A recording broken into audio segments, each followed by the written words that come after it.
Hey everyone, Brian here. I am just outside Nashville, Tennessee today, taking a look at the car that answered the question, what if I want a Toyota hybrid sedan that doesn't look, let's say, controversial on the outside, but also still gets 50 miles per gallon and stays well under $30,000 while doing so?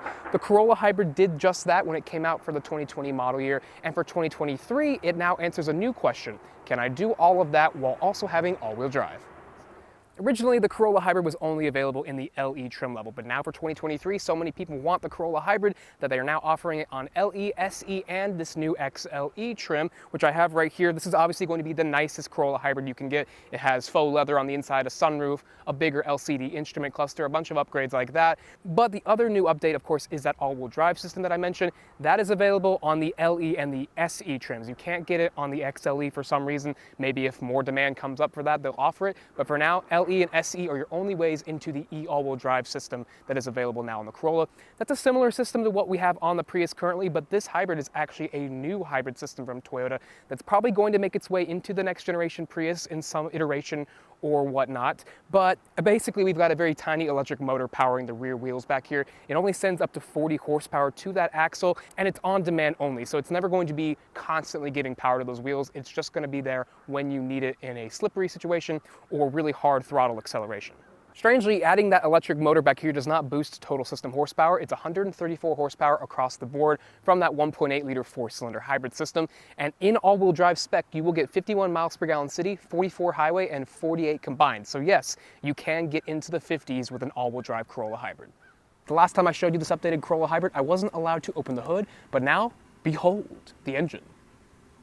Like some, but not all of the 2023 Toyotas that have come out this year, the Corolla here does come standard with Toyota Safety Sense 3.0. This latest version of the system uses upgraded cameras and software to more reliably and accurately respond to obstacles on the road and make all the existing features like adaptive cruise control and pedestrian detection work a little bit more smoothly. They're also introducing a new thing called proactive driver assist, which makes all of those things feel a little bit more natural to the driver. And they also include a thing called obstacle anticipation assist and deceleration assist. So in general, the system feels more natural to the driver now. The all-wheel drive Corolla Hybrid is just one of the many updates that have come to the 2023 model year for the Corolla family. And I've shown you this car before. We weren't able to drive it or get inside it at the time, and I've already sort of gone over the exterior changes for you, but I'll briefly cover them here because they are really quite minimal. The front grille obviously looks very similar to the outgoing model, with just a few details changed here and there in the actual grille insert down here. And then the LED daytime running lights are now one continuous boomerang instead of two smaller boomerangs, and the LED headlights are still front and center right there.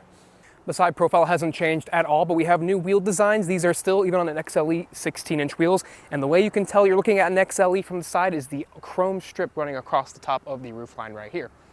The only noteworthy change to the Corolla on the side here is the addition of the all-wheel drive badge, which also signifies that you have the hybrid because you can't get all-wheel drive unless you get the hybrid. Then we have updated wheel designs for this LE trim, which you can see right there. Here for the first time is the Corolla Hybrid interior. This is going to reflect the changes across the lineup, but design-wise, the differences aren't that noticeable. What you will notice, though, is the new audio multimedia system up here. This is the system we've seen on all of the new Toyotas that have come out this year. This is just the smallest application of it at only 8 inches, but it's better than what we had before. It's very easy to use. It's got a very simple layout. It will require phone tethering for navigation built in, but it has wireless Apple CarPlay and Android Auto, which is great. And the multi-information display up front has a redesigned look to it that more closely aligns with the interface on this screen. This has more information than it did before, and it's a little bit clearer to read and understand in terms of the hybrid gauges and the fuel economy readings. I have to say, on Toyota's current lineup of cars that have this screen, the gauges and things that it shows you are a little they're kind of confusing and oddly laid out and designed. This design is a lot better, and I like it a lot. This being the XLE trim, we have basically all the bells and whistles you can get on a Corolla, including the leather-wrapped steering wheel, automatic high beams, the Qi wireless charge pad right down here, the upgraded JBL sound system, heated Softex leather seats, they're leatherette, well I guess you could say faux leather, and then a standard sized moonroof above my head right here. Because we have the hybrid, we have an EV drive mode right there that basically puts this in electricity only, but only under the strictest of circumstances. This is not going to be like Toyota's plug-in hybrid system where if you floor it in EV mode, it will stay in EV mode if it has enough battery. If you floor this car, the gas engine will definitely kick on. Then you of course have a traction control off button and the button to select your different drive modes. Same design for this console right here, the same forward and backward shifter right there, the electronic parking brake right here, and the auto brake hold with two cup holders just right here. Behind that, a teeny tiny little storage area that does have one USB-C port and a 12-volt outlet right there. Otherwise, this is like the size of my hand in terms of the storage. Behind the wheel of the front-wheel drive Corolla Hybrid, things are pretty much business as usual. Even though this is a newer hybrid system, that 134 horsepower feels very familiar, and it's just fine for getting around in this kind of car. If you want a more powerful hybrid vehicle, you just wouldn't want to get a Corolla Hybrid because that's not the mission of this car. This car is all about efficiency, and it does that very well. But how well does it do it in the all-wheel drive version? Well, honestly, it's a very similar experience. You really don't feel much of that extra weight from the rear electric motor. 0 to 60 in this all-wheel drive Corolla definitely feels a little bit peppier than the old front-wheel drive only Corolla Hybrid, but that one took about 8 seconds in most testing. I don't know if this one's going to do better. We'll have to wait and see till we get it at home and test it ourselves.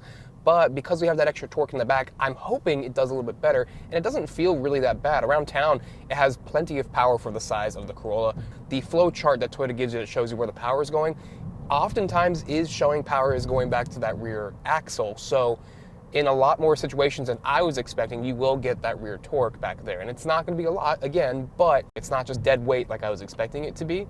And so that's pretty cool. I had an all-wheel drive LE trim of the hybrid Corolla earlier, and that one got 51 miles per gallon in the city, at least Toyota's estimates say that.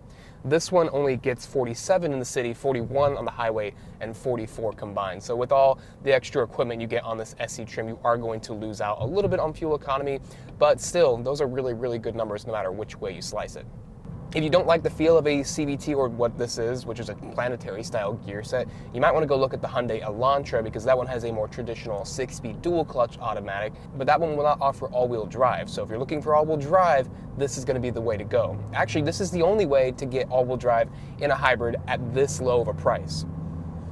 In terms of handling, again, the weight of the car isn't immediately noticeable. I don't remember the exact curb weight difference between this and the front-wheel drive model. Of course, we have a battery in the back, so there's going to be somewhat of a difference. But after driving these back-to-back, it's not as noticeable as I was expecting it to be, so that's good. And this is already not a very heavy car, so you already have a good foundation there. And overall, the Corolla remains a very comfortable car to drive. The ride quality is smooth. I don't feel like this thing is punishing me because it is on the lower end of the Toyota lineup, if you will. This is still a very well-rounded experience, and this hybrid system with all-wheel drive just makes it a little bit more appealing for more people. In terms of braking, I would imagine the added weight of the car and the fact that we have just more mass to stop in the first place means this one's not going to brake as quickly as the front-wheel drive model or even the standard Corolla, but again, we'll have to test that at home to find out. Overall, though, all of the inputs that you can provide in terms of the driving experience feel very familiar and very similar to the front-wheel drive Corolla and even the regular Corolla. I think this is the way I would get my Corolla because you have that extra efficiency. The Corolla Hybrid makes some interesting noises. As I go to a stop here under 15 miles per hour, you're going to hear those angel noises outside of the car. They become amplified at that low speed, but then they stop again once you're at a complete stop. So this isn't the most refined feeling car, but again, it's not an expensive car. It's a hybrid in a sub $30,000 vehicle, so you kind of have to deal with the trade-offs there.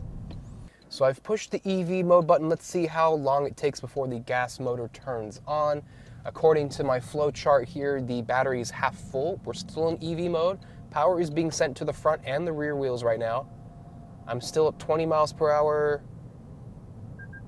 All right, the gas engine just kicked in. So once you hit about 30 miles per hour, the gas engine is going to kick in. So this is more of a feature you use if you're, say, in the pickup line at school or you're at the fast food drive-through and you're going to be creeping along at very, very low speeds most of the time. That is when the EV driving mode comes in handy and when it actually is able to be used in the first place. So I do like that about Toyota hybrid systems. If you want a hybrid that will actually stay in EV mode, you're going to have to go to a RAV4 Prime. That's going to be a much more expensive vehicle and a much different type of car because it is a plug-in hybrid. Bottom line, adding the all-wheel drive system to the Corolla Hybrid doesn't take anything away from the experience. In fact, I think it only adds to the experience, and it makes the existing package much more usable if you are in a place where you feel you need that extra all-wheel drive traction. And honestly, this may not be the sportiest option out there, even in this SE trim, but it's the only ticket in town if you want all-wheel drive in a hybrid that's less than $30,000. Let me let you in on a little secret. I have seen the future. What do I mean? Well, all I can say is it won't be much longer before the Corolla here is given a run for its money in terms of which one of the sub $30,000 Toyota hybrid sedans is the better looking one. Until you find out exactly what I mean by that, the Corolla Hybrid here is a really good value for those who want to sip fuel, and I mean sip fuel, in a reliable, comfortable four-door sedan. As always, thank you so much for watching. I appreciate your view. Make sure to follow us on all the social media channels. Go to Alex on Autos for all the written content. And of course, follow our Auto Buyer's Guide podcast and EV Buyer's Guide channels here on YouTube. Thanks again, and we'll see you next time.